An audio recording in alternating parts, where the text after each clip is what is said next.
Any sufficiently advanced technology is indistinguishable from magic.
So I think people are very averse of AI right now. They're not trying to use it as well as it could be used. And I also think AI is at a very nascent stage. So right now, what we are seeing in the next 6 months or in the next 1 year, AI is going to evolve a lot more, and the uses of it in Excel would be a lot more. So I tried to cover some of those things in my session, but I think people should start using AI and understand how it works, and then they would be able to benefit from it a lot more.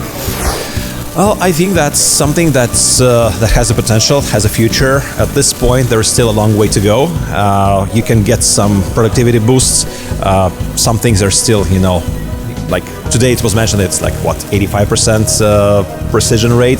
So you have to be quite strong as a human as well, so that this team works together, right?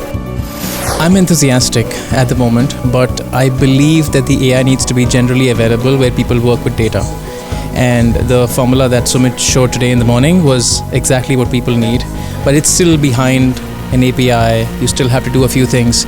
So my general opinion of AI is that it is going to take over a lot of work that we do at the moment, but it needs to be more generally available and slightly more accurate than what it is today. So I think the challenge with AI is, so like with the generative AI, you've got in Word and Outlook, it's really good because it helps you with writing sentences, but the problem with Excel is because it's so fact-based, you don't want something that's generative, you want something that always gives you the same results. So I'm currently a bit torn. I'm waiting to see where it goes. I think it could be awesome, but I think if Microsoft don't implement it properly, it could be a bit mediocre. So Microsoft, they've got the challenge to make it awesome.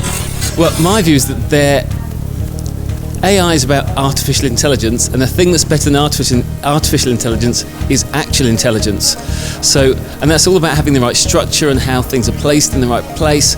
And if you feed rubbish into AI, you get rubbish out, right? So it should help us with Excel, because if we can get our structures right in Excel and then we feed it into AI, it should give us the things that we need. But we know that there's so much dirty data in the world that we put that into AI, it's not going to solve the problem. So we've got to get the data right first, and some of that is in Excel. So Excel's here to stay.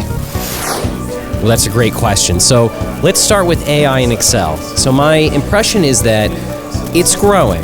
So my talk is going to be about building an AI application in Excel versus using an already pre-built AI application. And I think that actually makes a difference, because many people who are using Excel, they're not going to be data scientists, but they're going to be using these end product tools in AI. So some of them are very promising.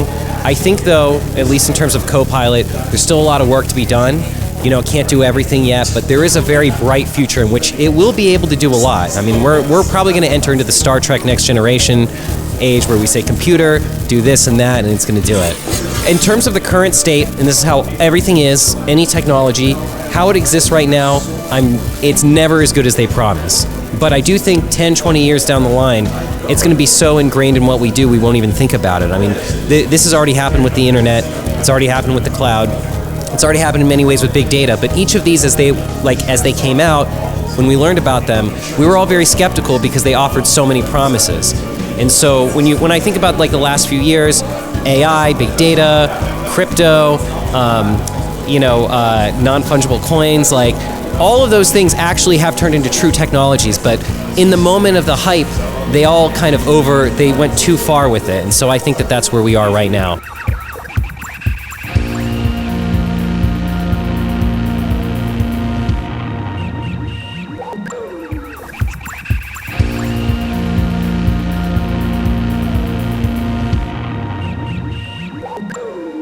To be honest, I wasn't sure what to expect to start with, but it's been awesome. You've got so many fantastic speakers, and there's so many people here who they know so much about Excel, and it's at their level, it's what they need to hear, it's the kind of content that they can't get anywhere else. So yeah, Excel Days is fantastic. Oh, it's amazing. This is so well organized, and there are so many amazing speakers, so I'm lucky to be here.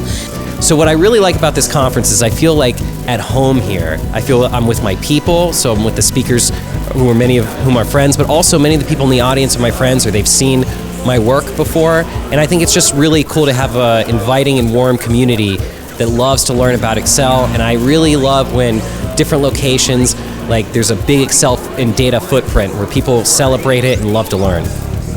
I was a blogger back then. I used to see Bulgaria Excel Days. I wanted to visit, but I am so grateful that you have me here as a speaker. So this has been a most revered conference that I used to look up back then and also now. So it's been a pleasure to have here and speak to all the people and present here. Thank you. That's such a lovely place to be.